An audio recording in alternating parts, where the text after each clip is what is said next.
On May 23rd of last year, a measuring well in Bexar County read 624 feet. Nobody outside a few water offices noticed. But that single number pulled a legal trigger that had never been pulled before. For the first time in the Edwards Aquifer's recorded history, the San Antonio region hit Stage 5. 1,200 users were ordered by law to cut their water by 44%. This aquifer feeds 2 million people, and one well in one county decides when the law turns the tap. The well is called J17. It sits in Bexar County, and it is not a drinking well, it is a ruler. Every single day, the Edwards Aquifer Authority reads the water level inside it and posts that number for the public. It is the closest thing 2 million people have to a fuel gauge for the water under their feet. This is how the gauge works, and it is written into Texas law, not company policy. When the 10-day average at J17 falls below 660 feet, the region enters Stage 1, and permit holders cut their pumping by 20%. Below 650 feet, Stage 2, 30%. Below 640, Stage 3, 35%. Below 630, Stage 4, 40%. And below 625 feet, the floor, Stage 5, 44%. 5 numbers, 5 rollbacks, each one automatic. Each one binding by law on every water company, farm, and factory that pumps from the aquifer. For 35 years, the water never touched that bottom number. Then last spring, it did. The well fell to 624 feet, the lowest reading since 1990. And here is the detail most people missed once the rain came back.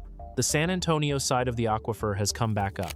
The well has climbed back above 640 feet, but the western side of the very same aquifer never left the floor. As of this month, the Uvalde pool is still under Stage 5, still stuck under the 44% rollback, more than a year after it started. The shutoff did not come and go. Half of it never lifted. So the question is not whether the Edwards Aquifer can hit its legal limit. It already has. The question is what happens the next time it does, and how close the region lives to that line. Start with the rain that stopped coming. South Central Texas has been in drought for more than 4 years. Not a dry summer, a dry half-decade, the kind that empties the ground slowly and does not refill it. The Edwards normally refills by roughly 550,000 acre-feet a year on average, water soaking down through the rock to replace what gets pumped and what flows out the springs.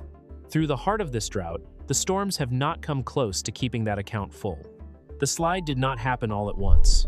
The aquifer stepped down through 2022, 2023, and 2024, each dry year handing off a lower starting point to the next. By early 2025, there was no cushion left. The farm country, west of San Antonio, had already spent long stretches under cutbacks. And then both halves of the aquifer began falling together. In April of 2025, the Uvalde pool dropped into Stage 5 and its 44% rollback. Then the San Antonio side followed.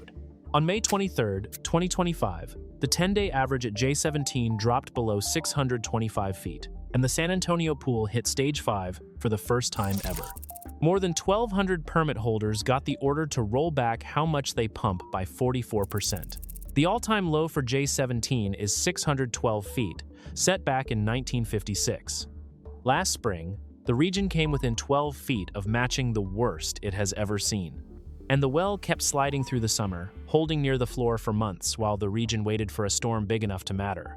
Then the sky opened. On April 20th, 2026, San Antonio got 4.42 inches of rain in a single day, its wettest April day in 100 years.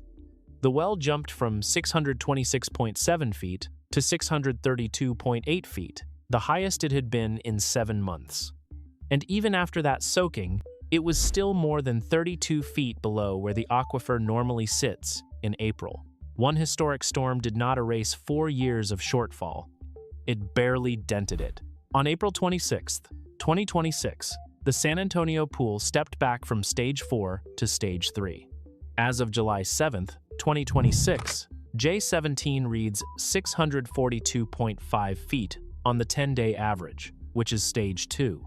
Comal Springs is flowing at 170 cubic feet per second. San Marcos Springs is flowing at 104.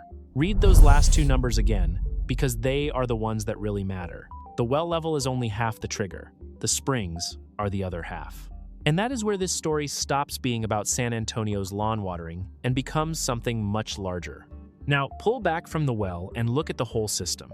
The Edwards Aquifer is a band of honeycombed limestone that runs about 180 miles along the Balcones Fault Zone, from Kinney County in the west through San Antonio and up toward Austin. The federal government named it a sole source aquifer back in 1975, meaning the region has no real backup under it. The Edwards Aquifer Authority allows up to 572,000 acre-feet of pumping from it every year, spread across roughly 8 counties. Think of it less as a buried lake and more as broken rock, drilled through with cracks and caves, and that difference changes everything about how it acts. The aquifer has 2 working zones. In the west and along its edges is the recharge zone, where rain and creeks sink straight down into open limestone and refill the system. Farther east and deeper down is the artesian zone, where the water sits under natural pressure. When that pressure is high enough, it forces water up to the surface on its own, and that is what Comal and San Marcos Springs really are. They work like the aquifer's pressure gauge, the overflow point where a full system spills out into the open air. When the aquifer drops, the springs are the first thing to feel it, because they only run when the pressure behind them is high enough to push. Picture a rain barrel with the tap left open. When it storms, the barrel fills fast because the water pours straight in through the cracks, but the tap never closes. Springs and wells pull water out around the clock, so when the sky stops filling the barrel, the level does not sag over years. It drops in days. The Edwards can rise 10 feet after one big storm and give most of it back in a dry month. That is why one well can stand in for 2 million people. The limestone moves water so fast that a single reading in Bexar County shows the pressure across the whole system. Paul Bertetti is the Senior Director of Aquifer Science, Research, and Modeling at the Edwards Aquifer Authority. He has said on the record that this drought pushed water levels lower than the region has seen for droughts of this size across the aquifer's whole history, and that the system is running a deep rain shortage. In plain terms, the storms have not been keeping up with the tap. And here's the part most reports leave out. When the springs fall far enough, they do not just trigger another pumping rollback. At Comal Springs, a flow below 45 cubic feet per second pulls the same stage 5 trigger the well does. And a dry spring does something a low well cannot. It puts the whole aquifer back under the shadow of a federal courtroom. The effects start underground and work their way out, so follow them in order. First, the springs themselves. Comal Springs, in New Braunfels, and San Marcos Springs are the 2 largest springs in Texas, and they are fed directly by the Edwards. Between them, they are home to 8 threatened and endangered species that live nowhere else on Earth. The fountain darter, a fish barely 1.5 inches long.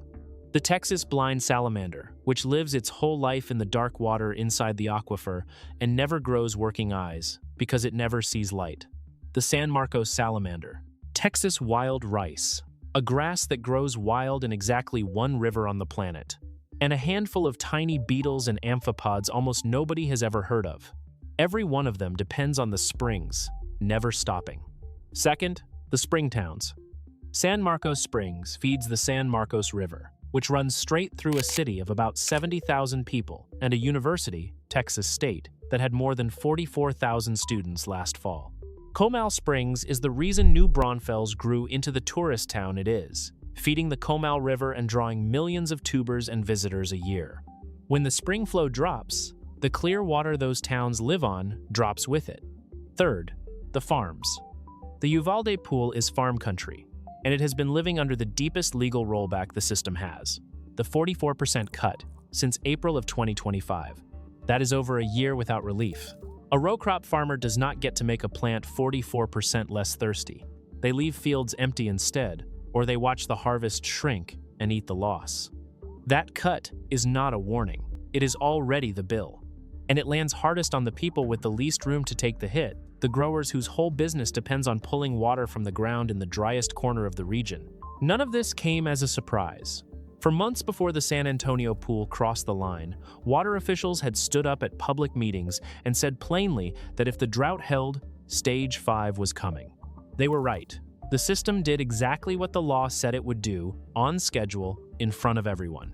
The only thing left to argue about was how long it would last, and whether the rain would come before the springs, not just the well, ran out of pressure. Fourth, the city. San Antonio is one of the largest cities in the country, and 30 years ago, it drew nearly all of its drinking water from this one aquifer. Today, San Antonio's water company pulls only about half its supply from the Edwards. The rest comes from recycled water, from Canyon Lake, from the Trinity Aquifer, and from a pipeline that hauls water in from the Carrizo-Wilcox Aquifer more than 100 miles away. That spreading out of sources is the only reason a 44% rollback on the aquifer does not become a 44% cut at people's faucets. The city spent decades and billions of dollars building itself an escape hatch, exactly because it once had none. But the escape hatch only softens the blow. It does not erase it. In the deep stages, people move to watering their yards once a week or once every other week, inside narrow morning and evening windows, with extra drought charges stacked onto the monthly bill. The higher the stage climbs, the tighter the rules and the higher the cost of using the same water people used freely a few years earlier. Fifth, the corridor downstream. Comal and San Marcos Springs do not stop at the city limits. They feed the Guadalupe River, which carries that water all the way to San Antonio Bay and the estuary on the Texas coast. For more than 60 years, those two springs poured a yearly average of over 300,000 acre-feet into that river system. During a drought, when the springs shrink, everything downstream feels it, all the way to the oysters in the bay and the fishermen who work it. The very end of that pipe is San Antonio Bay, next to the Aransas National Wildlife Refuge on the Texas coast. That refuge is the winter home of the only wild flock of whooping cranes left on Earth that keeps itself going, one of the rarest birds in North America. The cranes feed on blue crabs, and blue crabs need the bay to stay just fresh enough. When too little river water reaches the coast, the bay turns salty, the crabs vanish, and the cranes go hungry. During the drought of 2008 and 2009, 23 whooping cranes were lost in a single winter. A lawsuit tried to pin those losses on how Texas managed the water upstream. A trial court agreed in 2013. An appeals court threw that ruling out in 2014. But the chain underneath, less inflow, saltier bay, fewer crabs, hungrier cranes, is exactly what a starved river delivers. Endangered species sit at both ends of this system. The springs at the top and the cranes at the bottom, tied together by the same water. If you are following this and want the full picture, the next time a Stage 5 headline flashes across your feed, subscribe. We break down the water systems 2 million Americans really depend on, one exact place and one exact number at a time, so you can see the trouble coming before the cutback notice lands in your mailbox. While the modern rollbacks were being declared and lifted and declared again, the reason those numbers carry the force of law goes back 70 years, to the last time the region ran completely dry. The drought of record in Texas ran from 1950 to 1956.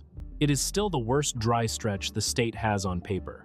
In the driest year of it, the refill to the aquifer collapsed to around 160,000 acre-feet, less than a third of a normal year's refill.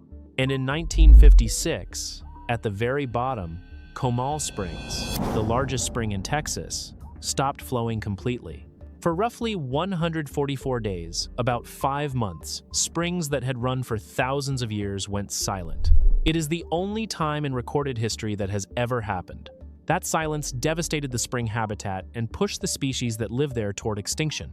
And it planted the seed of every rule the region lives under now. Because for most of Texas history, there were no rules at all. Groundwater followed an old legal idea called the rule of capture, which meant that if you could dig a well, you could pump as much as you wanted, no matter what it did to your neighbor or the springs. The aquifer was a free-for-all. Whoever had the biggest pump won. Then that history collided with a courtroom. In 1991, the Sierra Club sued the federal government, arguing that letting the aquifer get pumped too hard would dry the springs and wipe out species protected by federal law. Harming a protected species has a legal name under the Endangered Species Act. It is called take, and pushing a species toward extinction is called jeopardy. In 1993, a federal judge named Lucius Bunton ruled against the state and ordered that the springs be kept flowing above those jeopardy levels. His message to Texas was blunt: manage the aquifer yourselves, or the federal government will step in and manage it for you.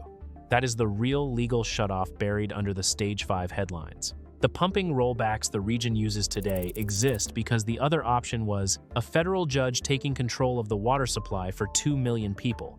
Texas created the Edwards Aquifer Authority in 1993 for exactly this reason, ending the days of endless pumping, and later added a habitat conservation plan to keep the springs alive through droughts. The whole system is a deal the region made to keep the courthouse out of its water. And the models say that deal has not yet been tested at its true limit.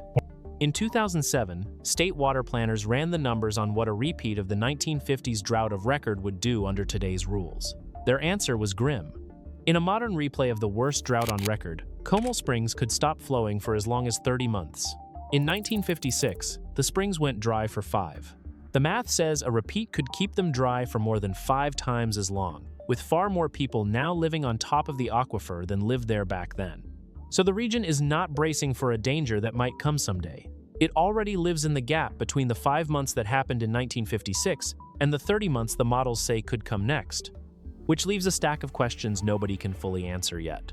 If half the aquifer has been pinned at its deepest legal rollback for over a year, what happens when the other half joins it and stays there? How many dry months separate today's recovered well from the 625-foot floor again? What does the region do if the springs, not the well, are the number that fails first? And how do you keep 8 species alive that live in exactly 2 spots on the planet when the water that keeps them breathing is the same water 2 million people are drinking? The data does not answer those yet. It only tells you the machinery is real, it is written into law, and it has already fired once. In Bexar County, a steel pipe runs down into the limestone, and a float rides on the water inside it. This morning, that float sat near 639 feet. Someone read the number and wrote it down, the way someone has every day for decades. And across south-central Texas, 2 million people turned on their taps, watched the water come, and never once looked at the gauge that quietly decides how long it keeps coming.